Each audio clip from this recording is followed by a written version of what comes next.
Greetings, ladies and gentlefish, and today we're going to be having a look at this thing, the M26 Pershing, Tier 8 American medium tank. So what do you need to know about the Pershing? Well, firstly, for a medium tank, it actually has a reasonable amount of health at 1440. That's almost on a par with Tier 8 heavy tanks, which tend to have around 1500, so that's not bad. 704 horsepower means that the power to weight ratio on this thing is 16.31, which is okay. Not fantastic, but it's alright, it'll do. And that's a theme you're going to be noticing a lot with this. Speed limit of 48, which is alright. Traverse speed of 38, which is okay. Hull armour of 101, which is not great, but bearing in mind, firstly you've got a little bit of sloping, and I will look at the armour in more detail later on, but you've got a bit of sloping there, decent bit of sloping, and this is a medium tank, not a heavy tank. Turret armour, 127, again that's not fantastic, but you do have a nice big gun mantler over the front of the turret. Rate of fire, 7.32, which is okay. Turret traverse, 38, which is not bad. View range, 400, which is positively excellent, and that is, in my opinion, the single best feature about this machine, the view range. And signal range of 745, which by tier 8 is kind of becoming standard-ish. So, what about the gun? Well, it's not terrible. So, the gun, so for anyone that's played it, the American medium line tends to use a series of 90mm guns, same as the American tank destroyers. So the Hellcat, you get a 90mm gun, and you get a different version of the same gun on the T20, the Tier 7 medium tank. T25/2, you get a slightly better 90mm gun, and this is the medium version of that. So 7.32 rounds a minute, which is okay. 180 penetration, which is alright. I mean, this is a Tier 8 medium tank, that's not terrible. 240 average damage, which is pretty much par for the course. 0.37 dispersion, which is not great, but it's not terrible, and 2.3 seconds aiming time, which is decidedly average. This gun gets the job done, and that's about the best thing you can say about it. It's not fantastic, but it's not terrible. As I say, you're going to be hearing that an awful lot. The equipment that you might want to give it, well, don't pay any attention to the equipment I've given it. They're just my generic equipment slots, so I would say gun rammer, because almost anything that can fit a gun rammer probably wants to. I would also give it a vertical stabilizer for that increase to accuracy during movement and turret rotation. If a tank can fit a vertical stabilizer, especially if it's a medium tank, it probably wants to. Third slot, kind of up to you. I would suggest either binocular telescopes or coated optics. You have a 400 meter view range, which is fantastic, so abuse that, make the most of it, and you'll be golden. Or at least give yourself every advantage you can. So that'd be my suggestion. I suppose you could have improved vents if you wanted to instead of the optics or something else, but I really think that some sort of optical enhancement is your best bet. And I've got your standard 3 pieces of consumables. I wouldn't necessarily suggest anything else. One thing actually, sorry, going back to the gun, one thing I should notice about the gun, and this is common with a lot of the American 90mm guns, the AP penetration, 180, isn't fantastic.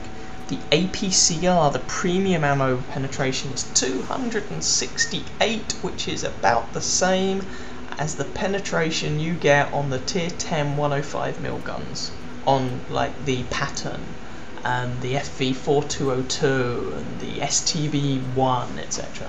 It's really good, and that's going to be important because you might notice my ammo loadout at 5 HE, 50 armor piercing and 15 APCR, which is more premium ammunition than I would usually stock, because the gun is okay but not great. Okay? And yeah. So what's the grind like? Well, if we go to the American medium line, then it's a bit of a mixed bag. We start off back here. We have the T1, who cares, everyone has to play it, it takes no time to grind through, it's Tier 1. Tier 2, T2 medium. Not actually a bad machine, it's mobile, it's got very good specific power, but you're probably not going to be spending long here, so frankly, who cares. M2 medium at tier 3, again, not a bad machine. Specific power has come down a lot, but it actually has a little bit of armour this time. Again, you're probably not going to be spending long here though. M3 Lee, this is generally considered by most to be one of the, if not the worst tank in the game. It's not particularly good. However, if you want to play either the American medium or the American heavies, you're going to need to go through this. Well, the heavies, there is another way of doing it, but the M3, I went through the M3 Lee and used it to grind out the Sherman and the T1 heavy. So there we go. I'm sorry about that. The M3 Lee is not particularly good. Then you get the M4 Sherman. Now, my stats in the M4 Sherman aren't fantastic, and that's because when I was playing it I wasn't very experienced with medium tanks, etc, etc, etc. But the M4 Sherman's a pretty good machine, I would recommend it. You then have a choice of machines to go through. If you're going down the American medium line, of these two I would suggest the M4A3 E8. The E2 plays more like a heavy tank, and so its playstyle is not very, does not bear much resemblance to the rest of this line. The E8 is definitely a medium tank, and it's an awful lot of fun. I thoroughly recommend this machine. I think it's brilliant. So you know, Easy 8, fantastic. T20, different playstyle to the E8. In my opinion, a more cautious playstyle. You're more a support tank than you are kind of an in-your-face brawler, but it's still quite good fun once you get the hang of it, is my opinion. So I would quite recommend this. Then we get to the Pershing. So what's the grind on the Pershing like? Well, when you get it, assuming you've deleted all the previous tanks, and in my opinion you should, because at the T20, they make the next tank just easier to play. So I'm going to go back a step. If we go back to the Sherman, Sherman gets a variety of guns. This is the stock gun, which is the gun from the M3 Lee, and it's not very good. This is a derp gun that you can use if you wish, or this is the M1A1 gun. And if you're going down the medium line, you have to unlock this anyway, which is fine because you would want to. So, you have to unlock that, fine. You get to the Easy 8. You already have this gun unlocked. I really don't know why the Easy 8 has this as a stock gun, because there is no need to use it. You have to unlock the M1A1 on the Sherman, so don't use this. You've got a choice of the M1A1 or the howitzer. If you really like the howitzer, you can use it, but bearing in mind you're now at tier 6, so it's not as good as it was at tier 5. M1A1's still alright, and the M1A2 gun, which is the top gun on this, is an incremental upgrade over the M1A1, but it is an upgrade. Now, important point, you do not have to unlock the M1A2, but if you have any common sense you will, because when you get to tier 7, you have to go through it anyway. And so you might as well burn that experience a tier lower when it's less painful to do so. And it also makes playing the Easy 8 better. So unlock that gun, the M1A2, at tier 6. Then you don't have to use the M1A1 on the T20, you can use the M1A2, which is still not a great gun for the machine, but whatever. You have the howitzer unlocked, but firstly, you can't equip it initially because you haven't got the turret, and secondly, at tier 7 it's looking decidedly ropey. And then you have the 90mm gun here, which you do not have to unlock. You can go straight through the engines to get to the Pershing, but if you do that you are a fool, because then that means you have to play the Pershing with a 76mm gun, and you do not want to be doing that, trust me. That gun was, you know, these 76mm guns were fantastic at tier 5, good at tier 6, ropey at tier 7, and they suck at tier 8. Instead, you can have this 90mm gun, which is the top gun from the T20, and that will see you through fine on the Pershing, until you unlock the top gun. And if I just compare these two weapons, you'll see what I mean. Comparing these two, they are same caliber, 90mm. They have the same rate of fire, 7.32. Difference: the top gun has 20mm more penetration with armour piercing ammo, and 25mm more penetration with APCR, and it's 0.01 more accurate, which is a very incremental thing, but it's nice anyway. Apart from that, it's identical. So this is a very incremental upgrade over the T20's gun, but you know, an upgrade's an upgrade. We'll take it. But you want to be eliting the previous tanks and unlocking these as you go. So assuming you've done that, because you're not an idiot, your stock Pershing will have Will it have this radio? I was about to say it will have this radio. I lie, it will not have this radio. I just had it unlocked already because I played other tanks that unlocked it.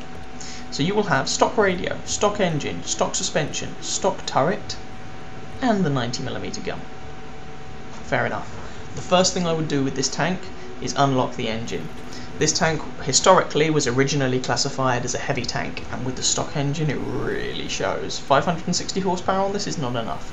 So start off with the engine, first port of call. Second port of call, the gun. You can mount it on the stock suspension if memory serves. Third port of call, the suspension. Then the turret. The turret is an upgrade in armour over the stock turret and gets a bigger gun mantlet, which is important. And then get the radio and then unlock the pattern. What's the grind like? Well, it's not terrible. The stock Pershing is pretty bad, but it's not the worst stock tank in the world. Assuming you have the 90mm gun. If you do not have the 90mm gun, the stock Pershing is dreadful. So get that 90mm gun, I know I keep saying it.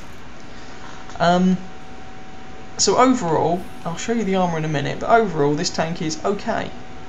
What's it actually good at?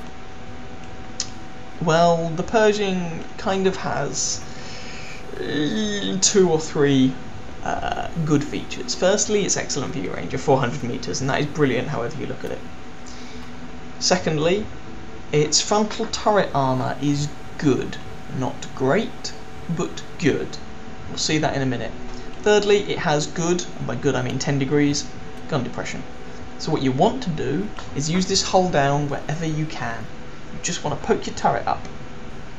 And if you do that, you can have some success. But one of the main problems with this tank is that it is completely obsolete ever since they introduced the British tech tree. Because the British get the Centurion at tier 8, which is basically a Pershing with a better gun. I mean, the Centurion, to be fair, doesn't have quite as high a speed limit. Its speed limit is 40 rather than 48, but I mean, the Pershing's isn't great. But the Centurion gets better horsepower per ton ratio and gets better soft stats, so it moves around better. And the 20-pounder gun is just better than the Pershings. If you compare the two, you lose 10 damage per shot. Oh no. But you have a slightly higher reload anyway, so DPM's about the same. Aim time is the same, it's more accurate, and it has about 225 penetration. Much higher penetration. It's just a far superior gun. And so the Pershing, I'm afraid, is not a terrible tank, but not a great tank, and kind of redundant now with the Brits around. I'll be honest, it really needs a bit of a buff to keep it, you know, in the running and to keep it not sucking. So, for crew skills, Commander, 6th Sense on everything. Gunner, repairs. Driver, repairs. Radio operator, repairs. Loader, safe stowage. And then you want sort of brothers in arms or repairs or something. You can increase the view range with situational awareness, but kind of use a bit of your own common sense. So, having listened to me prattle on for long enough, let's take a look at the armour scheme on this baby. So, here we are with the Pershing in Tank Inspector. Let's have a quick look at the armour, shall we? So, here are the armour zones on this tank.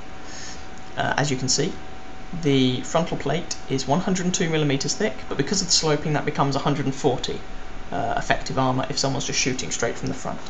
If you can angle that a bit, you know, that will go up. But at tier 8, 140, even if you angle it 100, you know, you'd have to angle it at a serious angle, so that's an auto bounce, to get up to 200mm, and 200mm will still be penned quite happily at tier 8.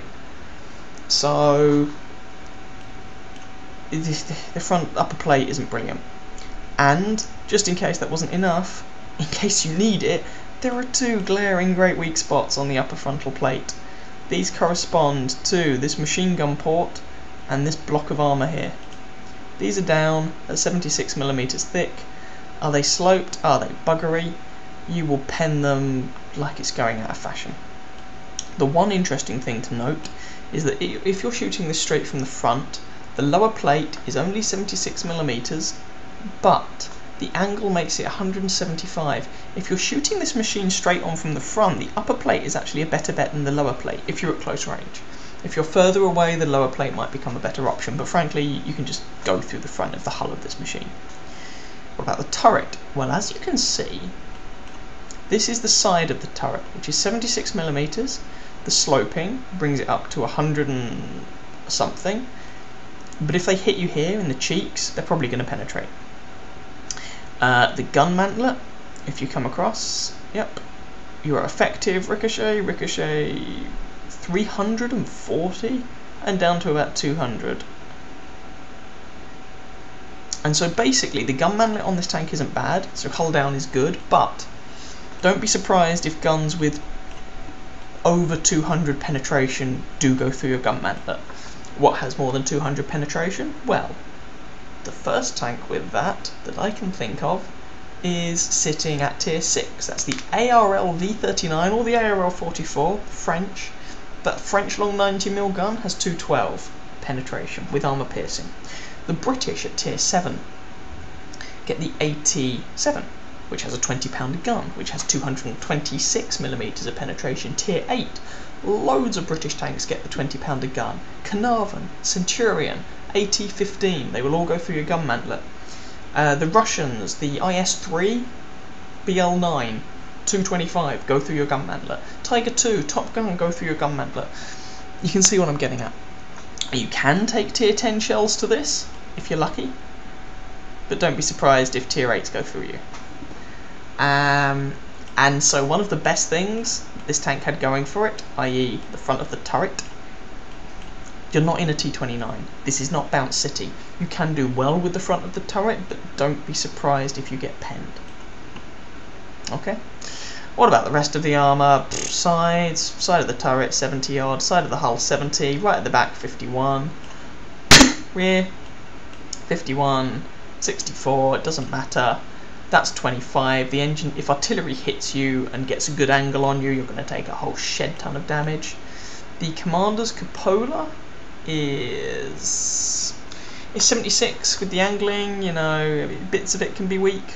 In case it needed it actually. The little slots, technically weak, but no, they're apparently ricochet zones, never mind. I guess what I'm saying is the armour on this thing's not great, and let's leave it at that, shall we? But if you need to expose something, expose the front of your turret. Okay? Grand, let's move on to some games. Here's game number 1. You can see that this is a tier 8 game. We are on Erlenberg and it's an assault game. We're on the defending team. And in a tier 8 game where you are top tier, the guns are right. Now you can see I actually have a different ammo loadout when I played this game. I've got 50 AP still, 10 high explosive, 10 APCR. I did later on change, took 5 of the HE rounds and turned them into APCR. So if I'm defending on this map, there's a spot I usually like to go to, and can I just point out that VK next to me, the 3001P, he has my commiserations because that's the stock gun, I think. You poor man. You poor man. Anyway, the VK is a horrible grind. Thankfully it's only tier 6, if it were any higher it would be horrific. So, you can see, we are just poking our turret up here, using our gun depression to only expose our turret and seeing what we can see. Now this is a spot I like to take on the defense on this map. And yeah, I'm one of those weirdos who plays assault games. A lot of people turn them off, and ooh, targets. So, what have we got first? Well, there's an IS-3, and you can see, even though the side of the IS-3 was only slightly angled, that shot still bounced. There's the front. If you have to shoot at the front, try and shoot at the flattened part of those kind of the side bits to the pike nose. Or try and shoot the top of the turret. That one bounced. You can see even in a tier 8 game, this gun is not colossally reliable, but there's the side/rear of an IS-3, and pop, there's a shot into him. DPM on this gun isn't the best, but we're just going to come forwards and see if we can finish him off. Oh, he's left on 2%. 2%. And someone else kills him. Fine. What do we got over here? Ooh, flat panzer. on 1%. Oh, good lord. Never mind. And Churchill, and not fully upgraded Churchill 7. This is kind of mean. I'm just putting 90mm shots to the side of his armour, but he's just ploughing on regardless. And if you're going to do that, expect to receive pain. I'm not aiming for tracking shots, because this is a guy I can reliably penetrate, and if I try and aim for the tracks specifically, then I stand a chance of missing shots. And someone else polishes him off too. Come round here. Hello, Mr. IS-3. Ugh, bounce. You'll get used to this playing the Pershing. The gun does bounce an awful lot.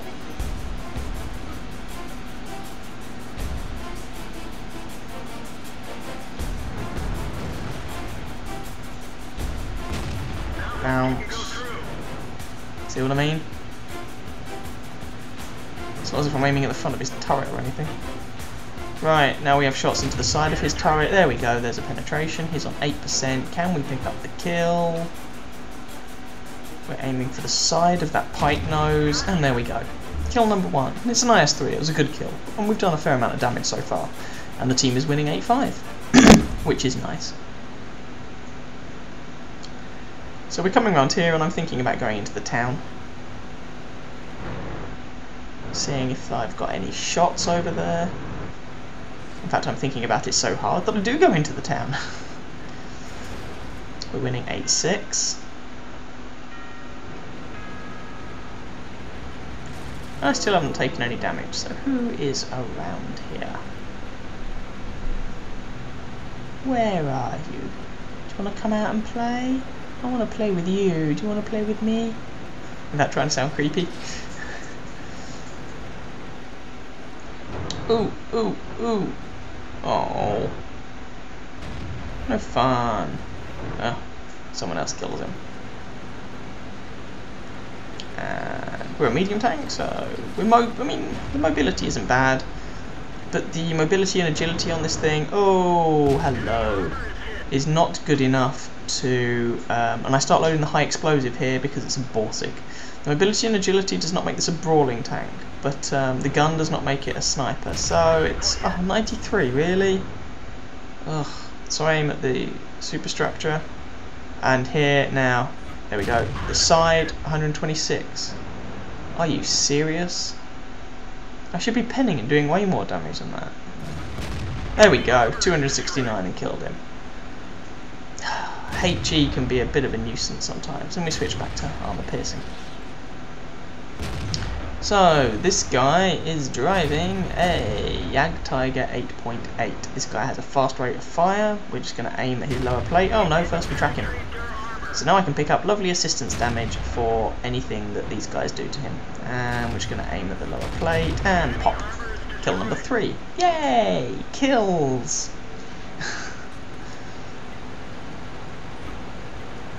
And that just leaves a Ferdinand.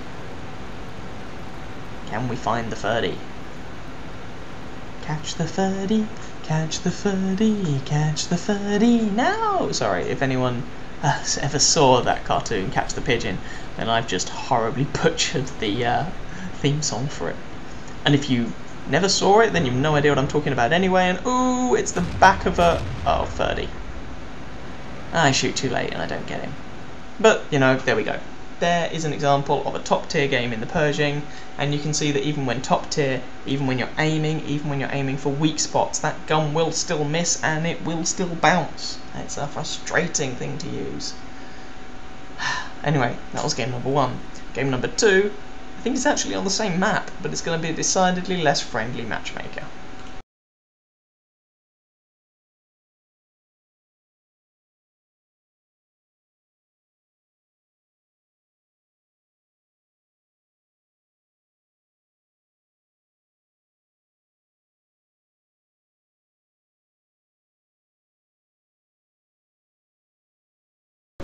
Here's the second game. You can see that, like the previous game, it is an assault game. We are on Siegfried Line, and we are on the defending team. But what you can also see is that the matchmaker is decidedly less friendly. This is a tier 10 game. You can also see that when I played this, I'd fiddled around with my ammunition, so we're now on the 50 armour piercing, 15 APCR, 5 high explosive shells. And I am going to take up a spot that you can probably predict if you just watch the previous game. But I could actually have shown you a better, quote-unquote, game, tier 10 game than this, but I thought this game is probably more representative of the typical sorts of tier 10 games you will have in the Pershing. Remember how the Pershing still bounced and failed with its gun against tier 8 targets, tier 8 and below? Well, now tier 8 is the least of your worries. So, step 1, do we have shots on this guy? Ooh, we get a little bit lucky and manage to put a shot right into the face of that E50. Tier 9 German medium tank, which is lucky, let's not beat around the bush, that's being a bit jammy.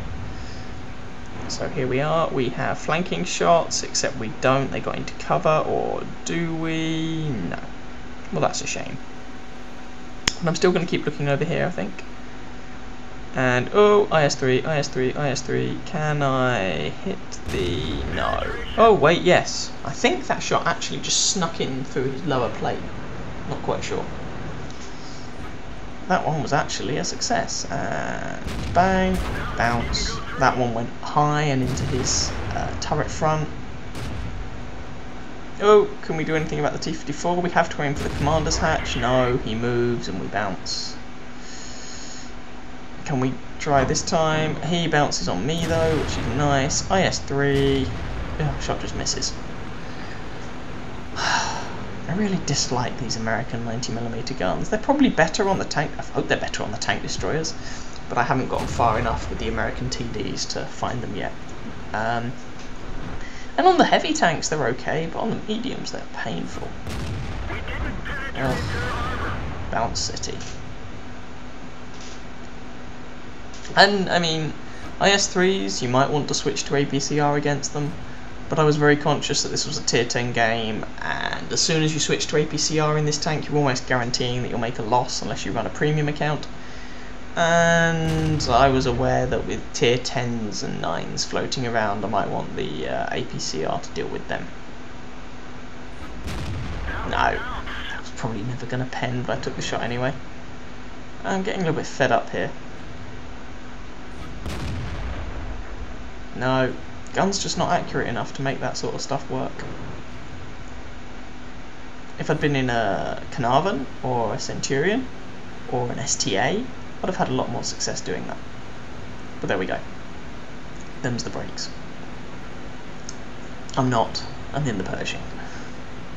So we're coming down into the town, and our team is winning this so far, you know, fairly convincingly. It's not a whitewash yet, it's 5-1. They could come back from this, but it's fairly convincing, and you know, backed up by the fact that the tank we've lost is a tier 8. They have lost a tier 6, 2 tier 8s, and 2 tier 9s. So far, all the tier 10s are still going there, and they managed to pull bomb back by killing an IS-3 and an E-75. Okay, this is somewhat more even now, and IS-7. Bounce on the lower front plate. There you go. What can you do? And that's the other thing with this gun. If you're a bottom tier, then so I load the APCR and still bounce. If you're bottom tier, then even aiming for weak spots, even assuming you hit those weak spots, you can still bounce.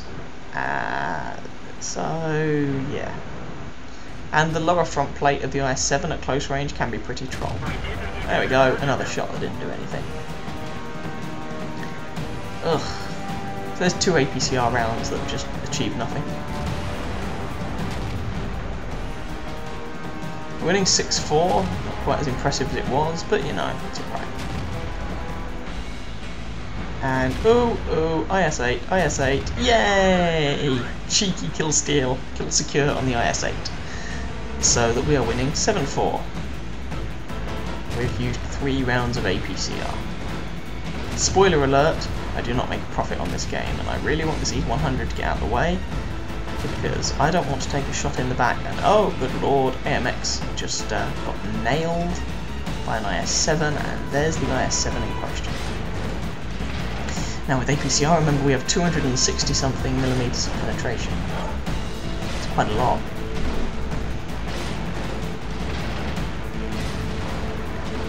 Oh, we're winning 10-6. Come on, let's see if we can get some damage through.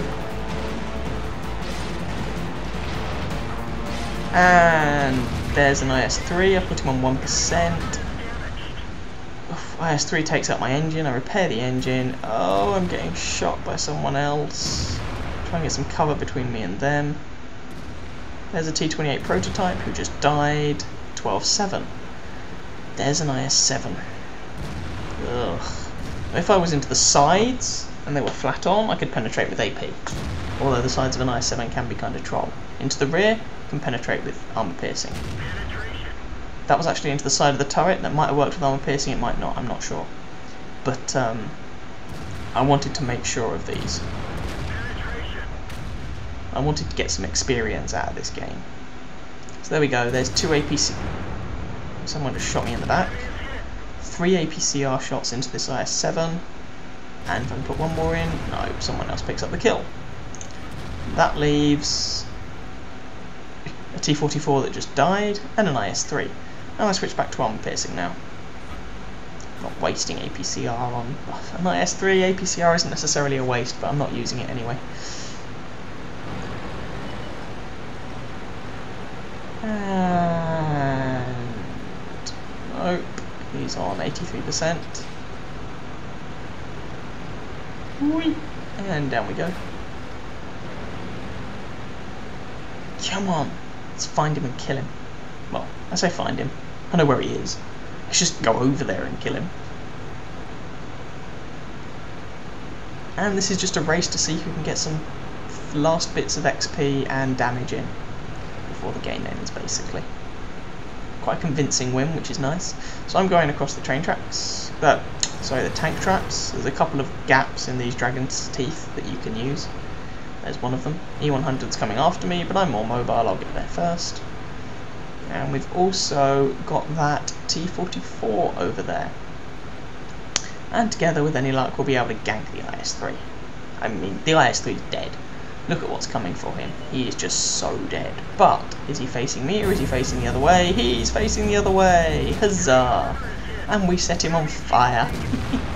And technically I get the kill because I managed to get the last few points of damage with fire. Yes! That's 2 kills in a tier 10 game. And we come second on our team. We do about 2k damage. Now the reason I wanted to show this replay rather than a better quote-unquote tier 10 game is that I think with this, don't be surprised with the Pershing, when you're bottom tier, if you have to use a bit of APCR and make a loss in credits as a result. That's why I wanted to show this. I will make a loss in this, I'll make quite a hefty loss, but I'll get some XP. And I wasn't just spamming the gold everywhere, I used the gold against a target that was tough, the IS-7. So I don't really have an issue with that. Anyway, I hope you guys enjoyed that game. Take a look at the post-battle results, and we'll just wrap up with some concluding remarks.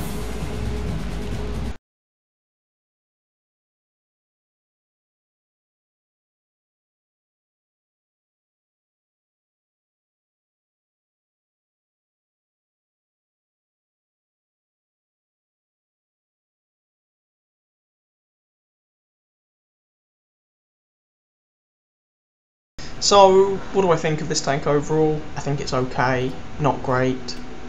Rephrase. Intellectually, I think it's okay, not great. Emotionally, I despise this machine.